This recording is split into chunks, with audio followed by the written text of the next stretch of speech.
All okay?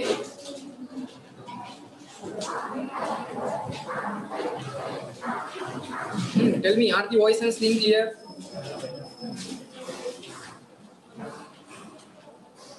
ती मागची curtains लाव, हळूहळू लाव.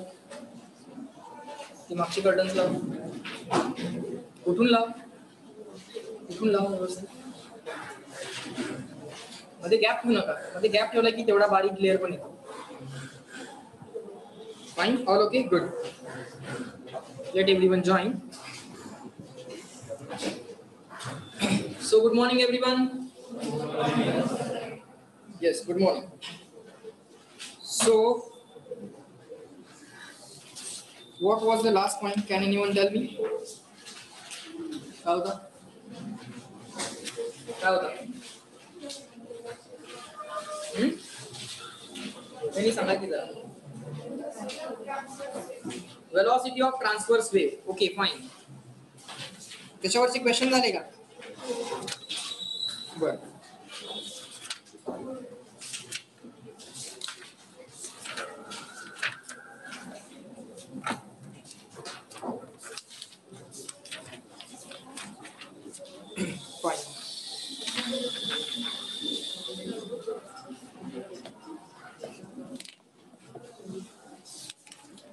मास पर युनिट लेंथचा एक फॉर्म्युला काढला होता आपण. मास पर युनिट लेंथला mass of the wire upon length of the wire, त्यानंतर मासला डेन्सिटी इंटू व्हॉल्यूम, असं सगळं केलं होतं. खिडकी लावतोस का?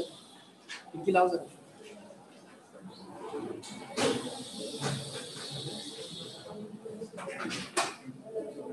हा, आता बोल नका आपापसात. मास पर युनिट लेंथचा एक फॉर्म्युला सांगितला होता. Mass of the wire upon length of the wire, mu. त्याला कधी कधी लोक स्मॉल एम म्हणतात, कधी कधी म्यू पण म्हणतात. फाईन. सो तो जो काय फॉर्म्युला होता त्याचा फायनल फॉर्म काय होता, फायनल आन्सर काय आलं होतं? Mass per unit length is, हा चेक करा, mass per unit length is, डेन्सिटीच्या लँग्वेज मध्ये फॉर्म्युला असेल बघा. Mass per unit length is area into density. Mass per unit length is area into density. Okay, always remember it. Physics मध्ये फॉर्म्युले लक्षात ठेवावे लागणार आहेत. फॉर्म्युले लक्षात ठेवायसाठी तुम्हाला तो फॉर्म्युला सारखा सारखा म्हणावा लागणार आहे. कधी कधी एखाद्या फॉर्म्युलाला चाल लावून तो फॉर्म्युला पाठ करावा लागेल. गाणं म्हटल्यासारखं फॉर्म्युले म्हटले पाहिजे. येता जाता इकडे तिकडे गाणं म्हणत असतं का नाही तुम्ही? ऐकतोय मी, पृथ्वीराज इकडनं चाललाय, गाणं म्हणत चाललंय, म्हणतोस की नाही? मग त्याच्याऐवजी आता काय करायचंय, काय सवय लावायची? फिजिक्सचे फॉर्म्युले म्हणायला सुरुवात करायची, केमिस्ट्रीच्या रिएक्शन्स म्हणायला सुरुवात करायची, बायोचे पॅरेग्राफ वाचत जायचे, मॅथ्सचे फॉर्म्युले म्हणायला सुरुवात करायची. ओके, सो काय करायचं, तर जो टॉपिक तुमचा करंटली चालू आहे त्याच्या फॉर्म्युल्याच्या कायम टच मध्ये राहायचं. आता हळूहळू तुम्हाला ही पण तुम्हाला सवय लावायची. म्हणजे काय, मी मागच्या टॉपिक मधला जर फॉर्म्युला विचारला तर तोही आला पाहिजे. मागचा टॉपिक म्हणजे आता जो आपला चॅप्टर चालू आहे त्या चॅप्टर मधला मागचा टॉपिक होता काय? मागचा टॉपिक होता velocity of a transverse wave. V is equal to असं विचारल्यानंतर पटकन सगळ्यांकडनं आलं पाहिजे V is equal to under root T by N. Standard फॉर्म्युलेच आपण विचारतो. व्ही इज इक्वल टू काय होता? Under root T by N. T काय होतं? मोठ्याने सांगा, टी काय होतं? Tension in the stream. M काय होतं? मास पर, मोठ्याने म्हणायचं मास पर. ओके, कधी कधी लोक त्या मास पर युनिट लेंथला एम लाच काय लिहितात? एम लाच काय लिहितात? म्यू. फाईन. आता थोडासा पुढचा विचार आपण करायचा प्रयत्न करू.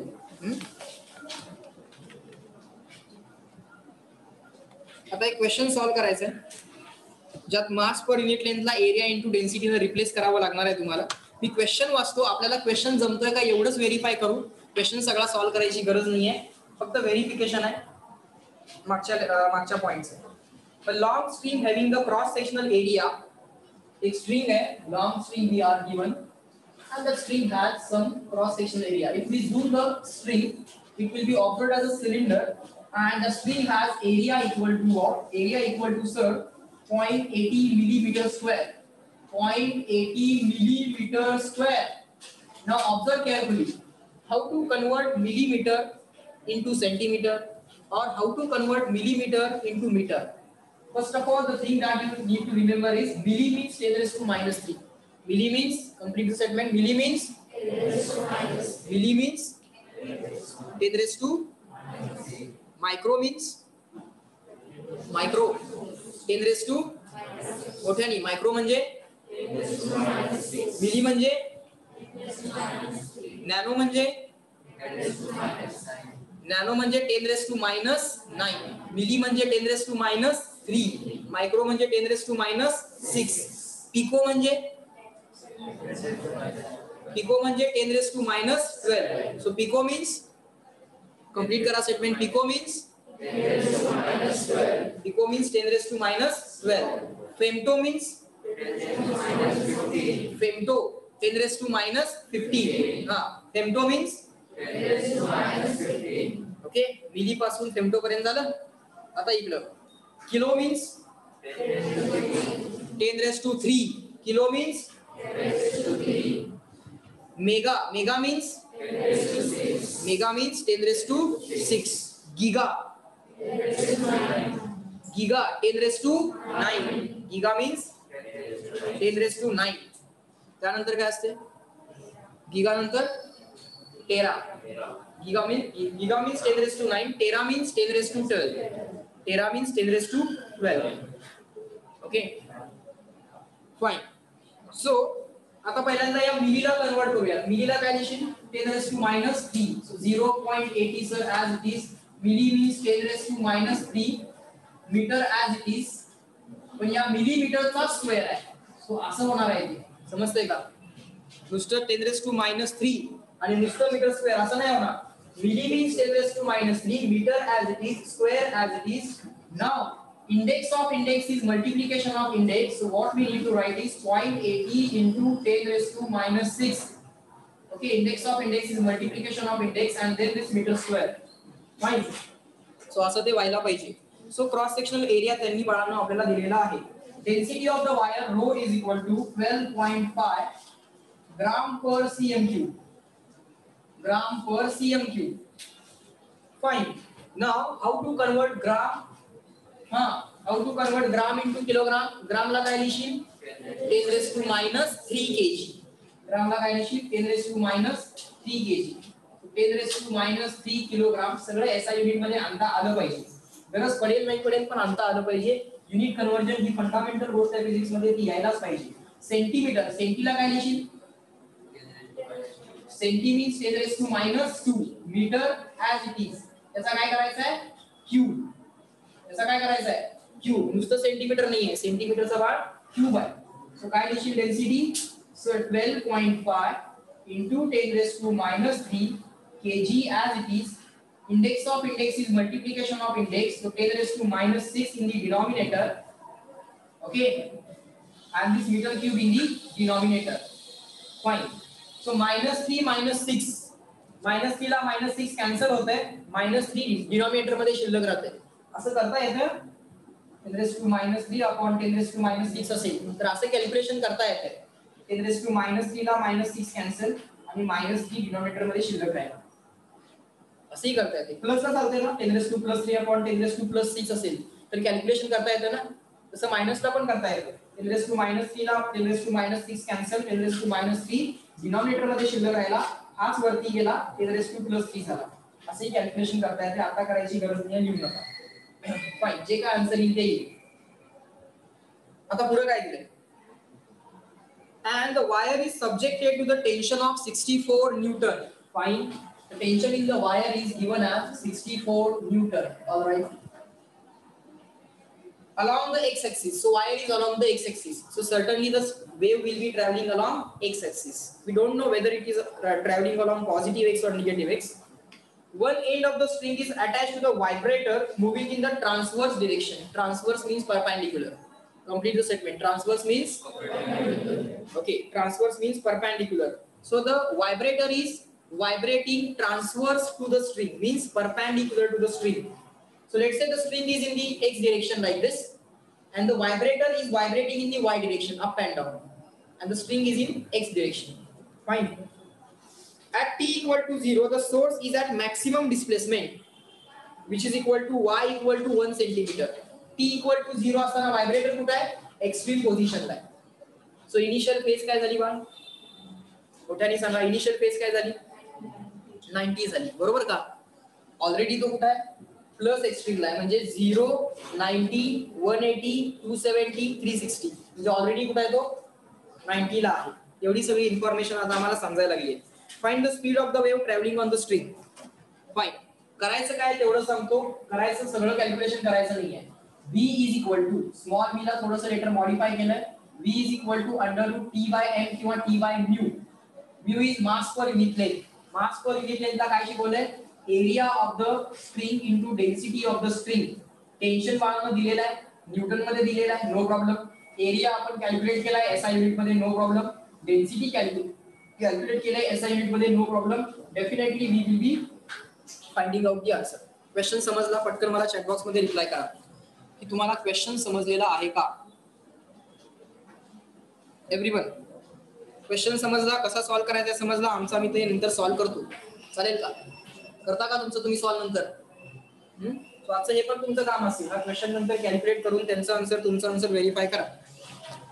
Okay, fine. Now let us move on to the next question. There is some interesting question now.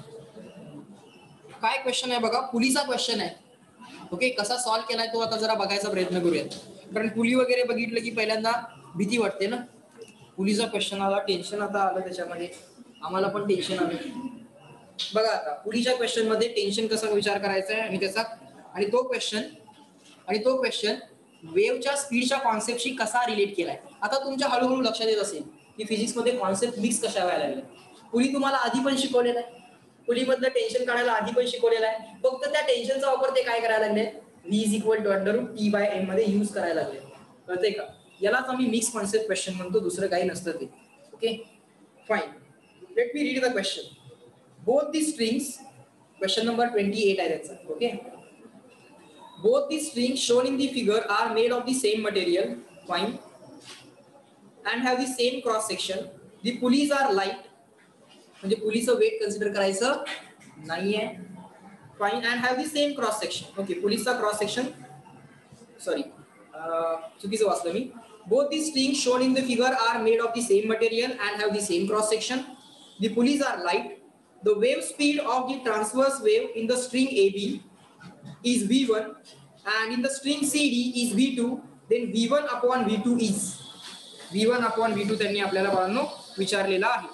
काय काय करायचं, कसं कसं करायचं, काय काय लॉजिक अप्लाय करायचं, जरा विचार करा. मी पहिल्यांदा सिस्टीम इथे ड्रॉ करायचा प्रयत्न करतो.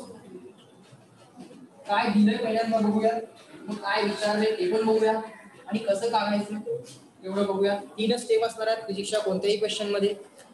So the diagram or the system that we are given is something like this. There is a rigid support and to that rigid support one string AB is attached. There is one pulley. Let's say this is the pulley. Okay, then there is another pulley here and over that pulley another string passes like this. Fine. One weight is attached here. Value of that weight is not given to us. Fine, it's okay. And value of this weight or mass attached is also not given. Okay. Now we will assume if the masses are not given. If the masses are not given, then we will assume the system to be in equilibrium. दुसरं काय आपल्याकडे आहे का? दुसरं काय assume करू शकतो का आपण? सिस्टीम इक्विलिब्रियमला आहे असं आपल्याला अज्यूम करावं लागेल. Just give me a second.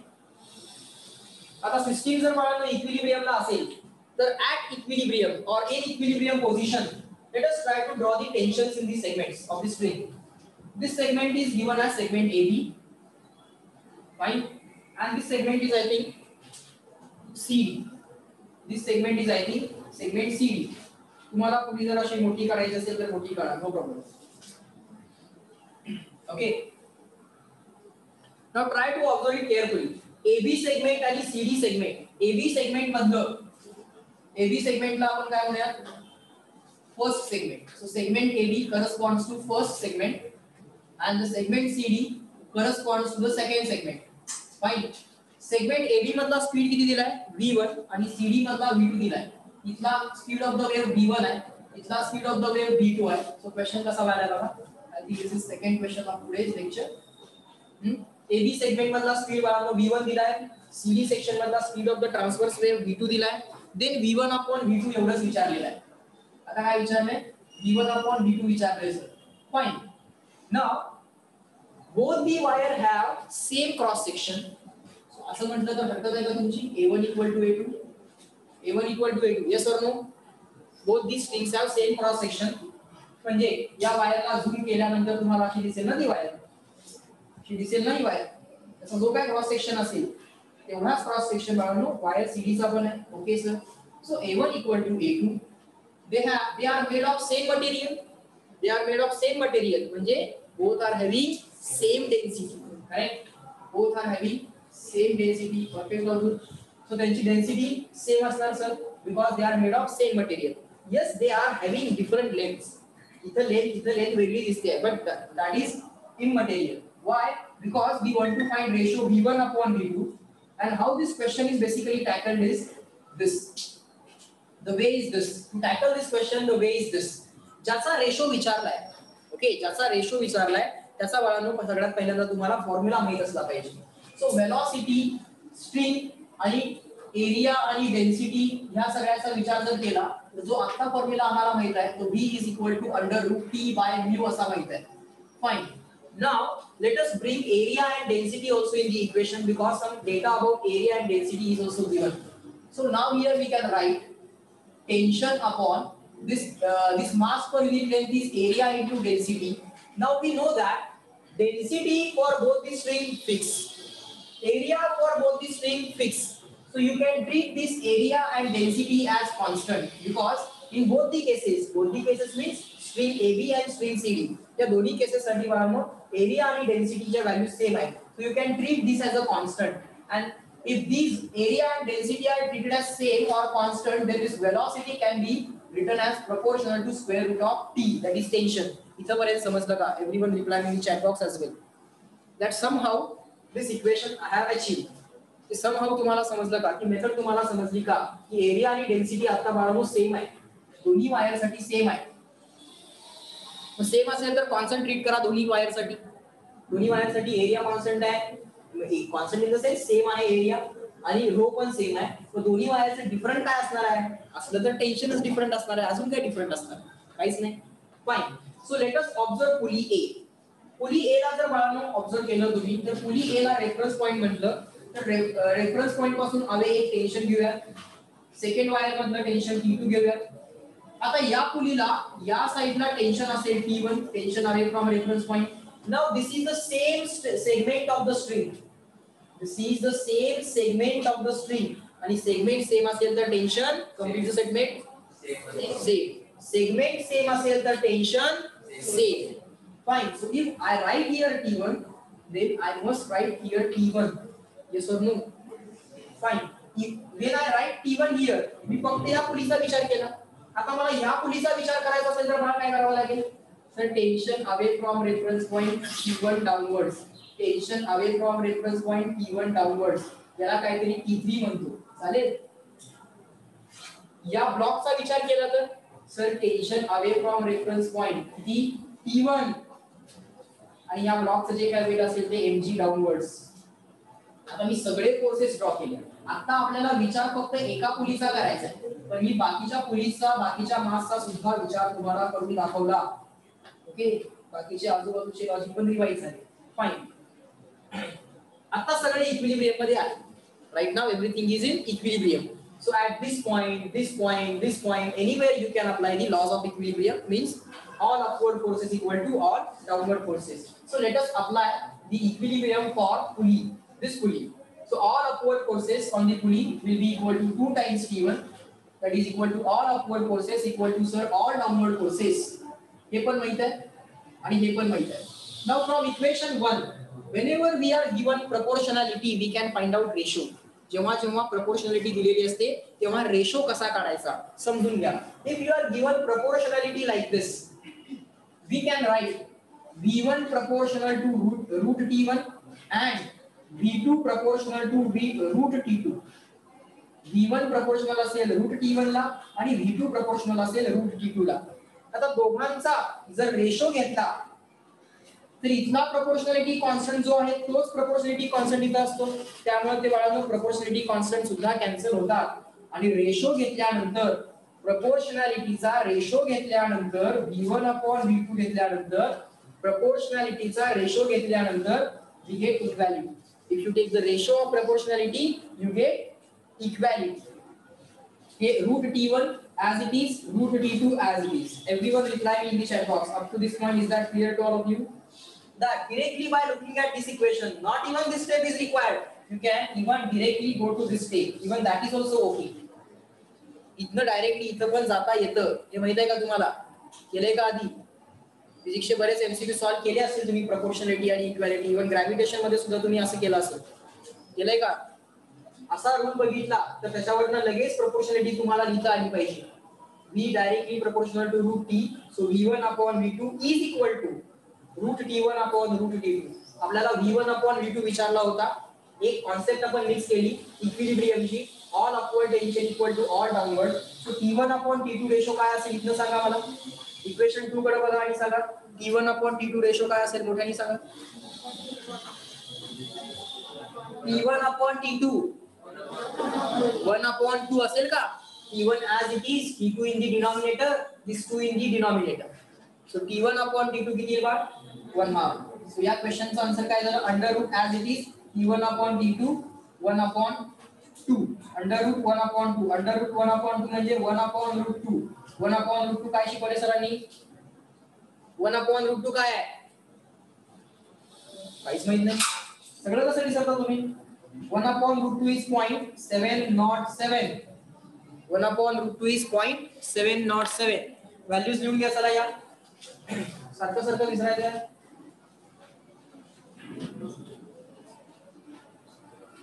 एवढ्या फ्रिक्वेंटली विसरून चालणार नाही. एकदा सांगितलं आयुष्यभर लक्षात ठेवलं पाहिजे. लिहा. रूट 2 ची व्हॅल्यू 1.414. रूट 3 ची व्हॅल्यू 1.73. रूट 5 ची व्हॅल्यू 2.23. रूट 6 ची value root 2 into root 3. Calculation तुमचं तुम्ही करू शकताय, गरजेनुसार लिहू शकताय. रूट 7 ची व्हॅल्यू जरा कॅल्क्युलेट करा पटकन. रूट 7 ची व्हॅल्यू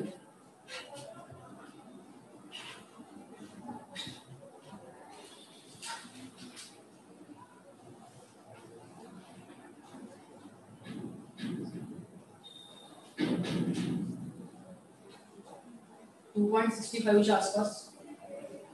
रूट 8 ची value 2 into root 2. Root 2 is 1.41. Double it 2.82. Root 9 माहिती आहे. Root 10. Root 10 is what 3.69. Just cross check. 32 चा वर्ग किती असतो. Square of 32 is 1024. 1024. 32 चा स्क्वेअर किती असतो 1024. 32 पेक्षा थोडंसं स्मॉल 3.69. ओके. इथपर्यंत स्क्वेअर तर आम्हाला पाठ झालं. हे जरा रूट 7 व्हेरीफाय करा. केलं का. रूट 7 व्हेरीफाय करा. आता याचे रेसिप्रोकल. याचा रेसिप्रोकल लक्षात ठेवायचा, याचा लक्षात ठेवायचा. बाकीचे कशाचे लागत नाही. 1/√2 0.707. 1/√3 1/√3 किती आहे 0.577. 707 आणि इथं 0.577 किंवा 0.57 सुद्धा चालेल. फाईन. बाकीच्या कॉन्स्टंटच्या व्हॅल्यूज. ई ची व्हॅल्यू किती आहे इथं 1.73 आहे, इथं 1.71 आहे. पाय ची व्हॅल्यू 3.14. 1/e ची व्हॅल्यू 0.37. 1/5 ची व्हॅल्यू 0.3184. 0.3182. 82 म्हणताय सर आणि 84 का लिहिताय. हमारा मराठी येत नाही असं समजताय का. 0.3182. 1/5 is 0.3182. Fine. Now everyone in the chat box reply, is this question and all these values written? झालं का सांगा मला. झालं? गुड. या व्हॅल्यूज विसरू नका. 1/√2.707 मी सांगितलं पाहिजे. 70%. 0.70 म्हणजे काय 70%. 0.37 म्हणजे काय 37%. असं आहे. फाईन. सो अशा टाईपचे क्वेश्चन सुद्धा आम्हाला सॉल्व्ह करता येतील. आता थोडंसं पुढे जाऊयात. आता आणखीन काही फॉर्म्युले मी तुम्हाला सांगणार आहे. आता आणखीन काही जे फॉर्म्युले आहेत ते फॉर्म्युले energy calculation in the wave वगैरे या हेडिंग खाली दिलेली आहेत. ओके. ऑसिलेशनचे एनर्जीचे फॉर्म्युले आपल्याला माहित आहेत. आता वेव्हच्या एनर्जीचे फॉर्म्युले आपल्याला समजून घ्यायचे. ओके. एनालॉजीनं लक्षात ठेवायचे. Fine. So right down heading along with me. Energy calculation in waves हे फॉर्म्युले लिस्ट डाऊन करायचे आहेत. ऑफकोर्स याच्या पण डेरिव्हेशनच्या मागे लागायची गरज नाही. ओके. सो आता पण पॉइंट थोडासा मला क्रिटिकल असेल. ओके. क्रिटिकल म्हणजे काय तर फक्त हे आपल्याला थोडंसं नवीन असेल. जुन्या बरोबर एनालॉजी लावणार आहे. Okay. Whatever concept we have already learn we will do one analogy so that we can remember it easily. आता थोडंसं नीट लक्ष द्या. Let me write down the heading as energy calculation in waves. Anyone write along with me? Energy calculation in waves. Waves मध्ये energy calculation कसे करायचे असतात जरा समजून घ्यायचा प्रयत्न करूया. Let's say we have a string. On that string, let's say we have a wave. Okay. Now we have a medium, which is a string. Okay. एका पार्टिकलचा जर बाळांनो आपण विचार केला असता. Okay. Try to observe carefully. For single particle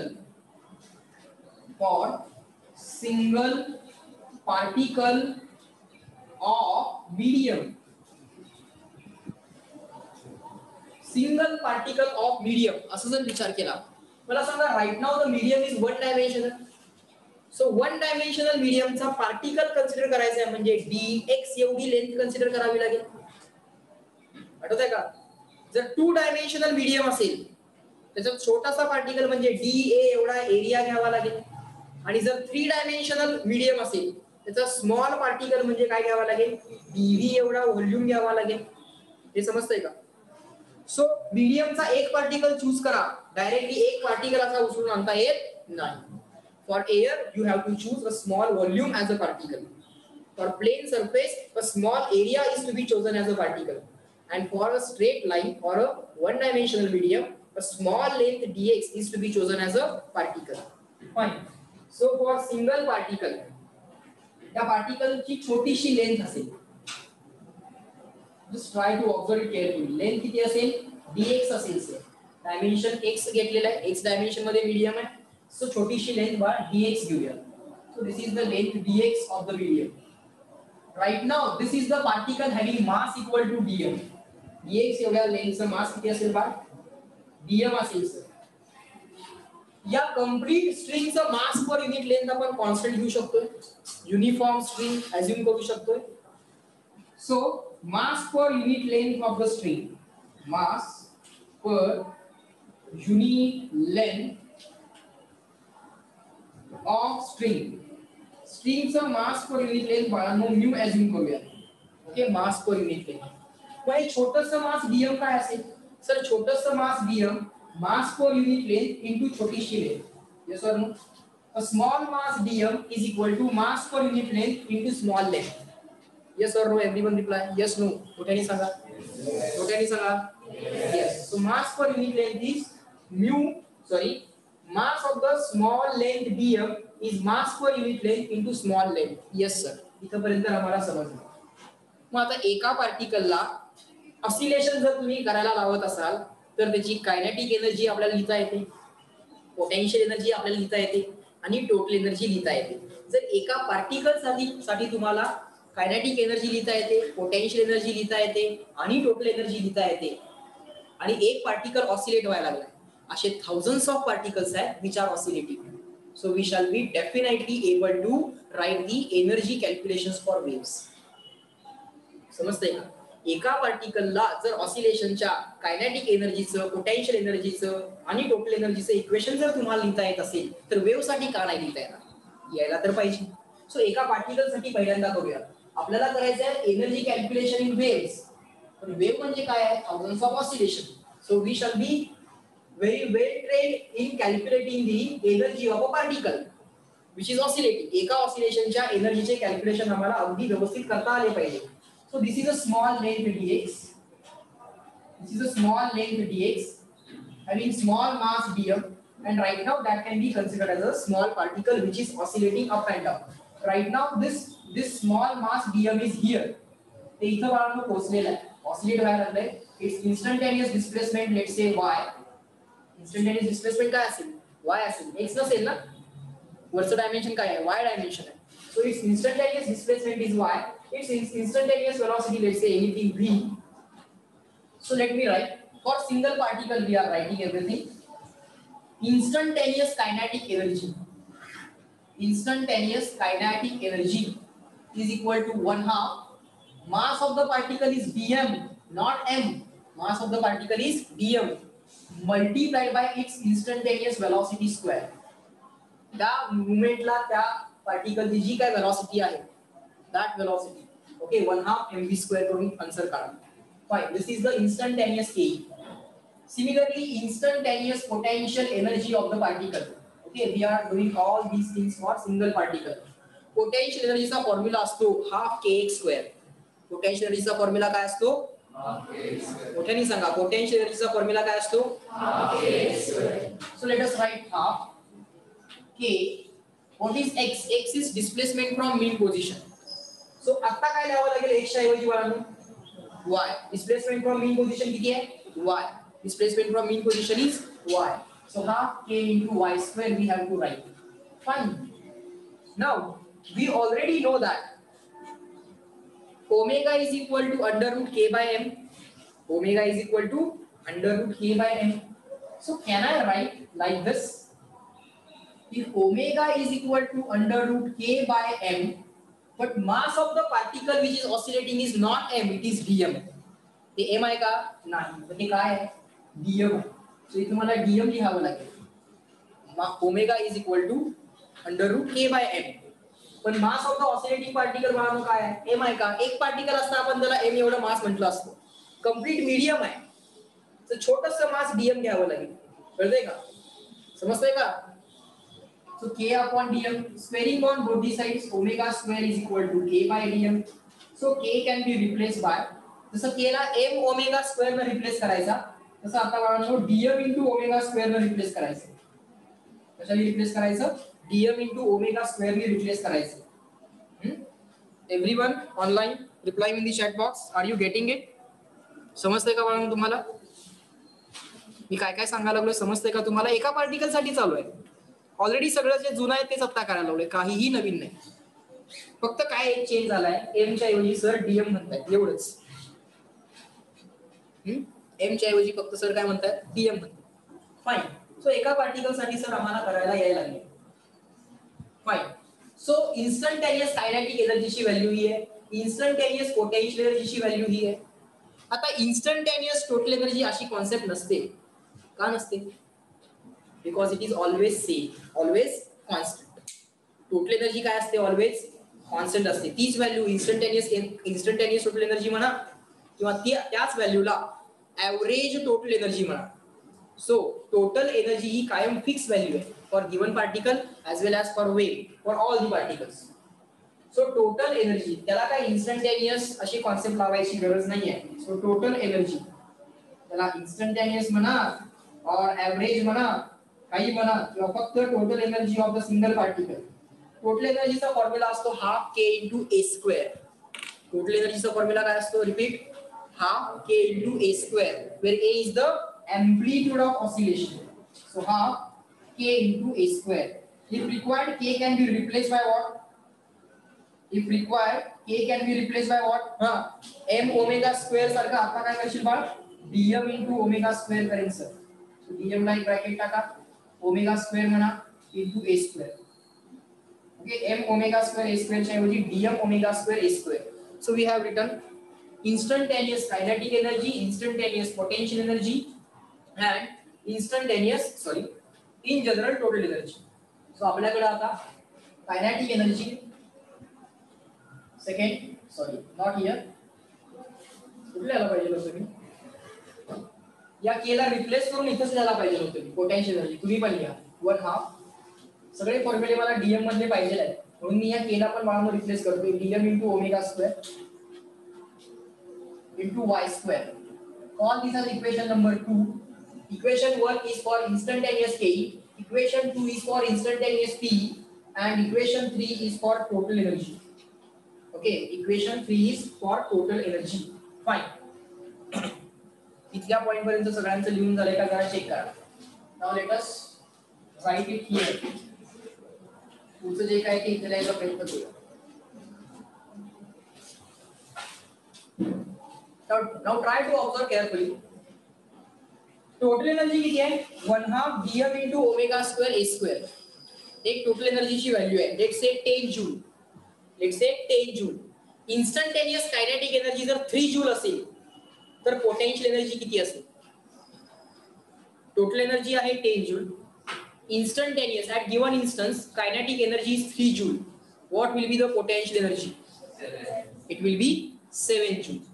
okay instantaneous kinetic energy जर 5 joule असेल तर पोटेन्शियल किती असेल 5 joule remaining 5 joule. Instantaneous kinetic जर 1 जूल असेल तर इन्स्टंटेनियस पोटेन्शियल किती असेल remaining 9 joule. Fine. So kinetic energy is basically changing. Kinetic energy काय होत चालली आहे चेंज होत चालली आहे. पोटेन्शियल एनर्जी पण काय होती आहे चेंज होत चालली आहे. पण त्याला काहीतरी ऍव्हरेज व्हॅल्यू असेल की नाही त्याला काहीतरी ऍव्हरेज व्हॅल्यू असेल. आता सिंपल एक लॉजिकल थॉट आहे. कायनेटिक एनर्जीची ऍव्हरेज व्हॅल्यू जास्त आणि पोटेन्शियल एनर्जीची ऍव्हरेज व्हॅल्यू कमी असं काय असेल का. Will there be something like average kinetic energy will be more than the average potential energy. असं काय असायचं कारण नाहीये. Nature is generally symmetric. Nature कसं असतं जनरली सिमेट्रिक असतं. नेचर कधीही बायस करत नाही बरोबर. So average kinetic energy must be equal to average potential energy. Kinetic energy changing from 0 to 10. Potential energy is also changing from 0 to 10. जेव्हा kinetic energy 3 आहे तेव्हा पोटेन्शियल एनर्जी 7 आहे. जेव्हा कायनेटिक एनर्जी 5 आहे तेव्हा पोटेन्शियल एनर्जी 5 आहे. जेव्हा kinetic energy 8 आहे तेव्हा पोटेन्शियल एनर्जी 2 आहे. So kinetic energy and potential energy are changing in between 0 and 10. And their average values must be same. मग कायनेटिक एनर्जीचा एव्हरेज किती असेल. What will be the number of आकडा काय असेल. What will be the average value of kinetic energy. Half of total energy. समजतंय का. हा thought आला की नाही तुमच्या मनात. 10च्या हाफ असला पाहिजे. हा थॉट आला पाहिजे. त्यासाठी मी आता जे काय बोललो ते सगळं होतं. कायनेटिक एनर्जीचं ऍव्हरेज आणि पोटेन्शियल एनर्जीचं ऍव्हरेज व्हॅल्यू चेंज व्हायला लागले. व्हॅल्यू जर चेंज होत असतील तर त्याचं आम्हाला ऍव्हरेज पण काढता आलं पाहिजे. झोपू नको रे काय अडचण आहे झोपू नकोस. कायनेटिक एनर्जीचं जे काय ऍव्हरेज आहे आणि पोटेन्शियल एनर्जीचं जे काय ऍव्हरेज आहे एकतर ते सेम पाहिजे. मग दोघांचं ऍव्हरेज सेम पाहिजे. दोन्ही चेंज होत आहे तर ओव्हरऑल टोटल एनर्जी जी काय आहे 10 जूल त्याच्या बरोबर हाफच ऍव्हरेज पाहिजे कायनेटिक एनर्जीचं आणि हाफच ऍव्हरेज व्हॅल्यू असली पाहिजे पोटेन्शियल एनर्जीची. समजतंय का. कारण टोटल एनर्जी कायमच फिक्स आहे आणि कायनेटिक एनर्जी आणि पोटेन्शियल एनर्जी यांचं ऍव्हरेज पण फिक्स असलं पाहिजे.